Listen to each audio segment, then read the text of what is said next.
முருகனின் ஆறுபடை வீடுகள் மதிப்பின் மறுக்க முடியாத உருவம். திருப்பரங்குன்றம். ஆறுபடை வீடுகளில் திருப்பரங்குன்றம் முதல் படை வீடாகும். இது முருகப்பெருமான் தெய்வானையை மணந்த தலமாகும். திருச்செந்தூர் முருகனின் ஆறுபடை வீடுகளில் இரண்டாம் படை வீடாகும். சுப்பிரமணிய சுவாமி கோவில் அமைந்துள்ளது.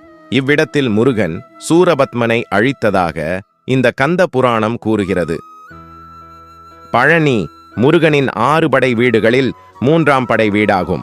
நாரதர் சிவனுக்கு அளித்த ஞான பழம் தனக்கு கிடைக்காததால் முருகர் கோபம் கொண்டு ஆண்டியின் கோலத்தில் திருத்தலத்தில் தங்கிவிட்டதாக புராணங்களில் கூறப்படுகிறது. சுவாமிமலை முருகனின் ஆறுபடை வீடுகளில் நான்காம் படை வீடாகும்.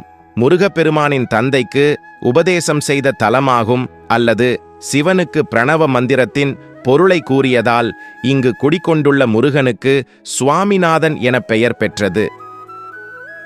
திருத்தணி முருகனின் ஆறுபடை வீடுகளில் ஐந்தாம் படை வீடாகும். சூரபத்மனை வதம் செய்த பிறகு கோபத்தை தணிக்க சென்ற இடமாகும்.